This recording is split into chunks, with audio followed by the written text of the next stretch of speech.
Hi, Janet. Hi.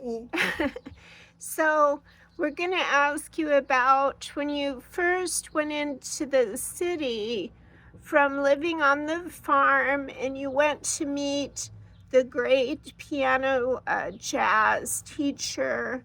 Your mother took you. Tell about that. I barely remember it, even though I was 15 years old. But, it's passing of time. I don't remember a lot about it. But he lived in a small house with his wife and the two children, which I never saw them.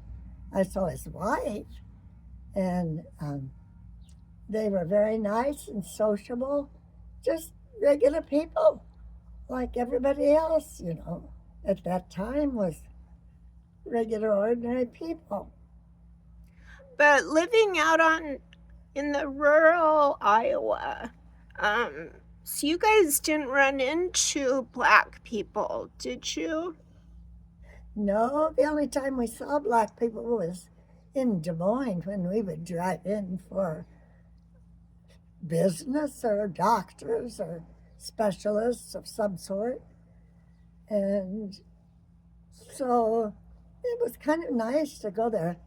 I know it was up on East 14th Street. Okay. And it was a very small house, but he had a special piano.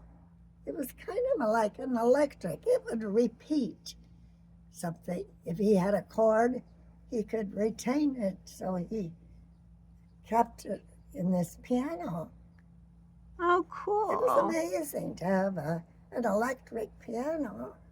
But I think what I think about is your parents being so open minded and not have any prejudice. Or fear. They weren't afraid. Yeah, to take their teenage daughter to a black man's house. Yes, but he was an educated black man. He had a great reputation all over the Midwest because he gave, I can't think of the words, not like, Lectures. that's it. He Yeah. gave lectures. And he, uh, he was he had a great imagination of music. He was like a forerunner, but he did know the great musicians. He knew people like Earl Hines and Duke. I don't know if he knew Duke Ellington, but everybody living at that time, they pretty much knew one another, even from a distance. They were creators of that kind of music, that's jazz music. Yes. But he was highly educated. He was a scholar. He Sure. gave lectures to the universities to inspire musical, what's it called? People getting their doctor's degrees. And I'm just saying that your parents were very progressive people, even though they were farmers. oh, they were very tolerant of everyone. They were generous people.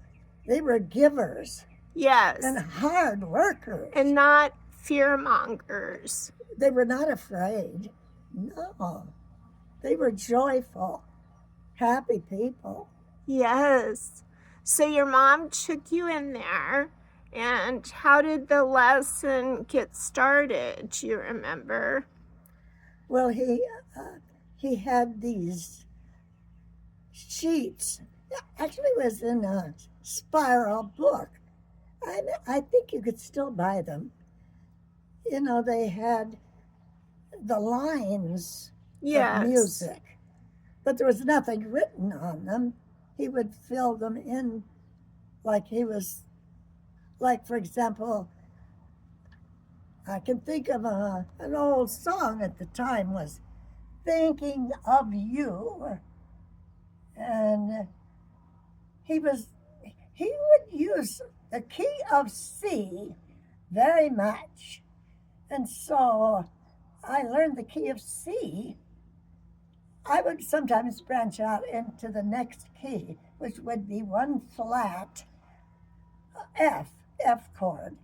So I can play pretty much the same in C chord as I can in F, but I like C really the best. And I could play in B flat, but I have to use a lot of sharps and flats to make the music breathe its beauty. So did he recognize right away that you had a gift? Did he recognize it? Yes. I think he did, because he really favored me a lot. He gave me extra ideas and extra notes of music, or what would you call it? Inspiration. That's so cool. So we should say what his name was. His name was Ernest. Ernest. I don't know how you spell it. Ernest, I guess. Yes. And the last name was Redd. And I think I discovered in the last couple of years that he was born in northern Missouri, bordering on Iowa, southern Iowa. But they called him Speck Yes, because he had freckles all over his face. Okay. And because he was light-skinned, Yes. black person, that was remarkable. So how many years did you go there? 2 years. From the time I was 15 till I graduated at 17 from high school. And then I went to Iowa State College in the fall. I was a freshman at Iowa State College. I transferred to Drake University in Des Moines, and I went for the arts to colors and lines. Did you ever see him after that? I did see him a few times.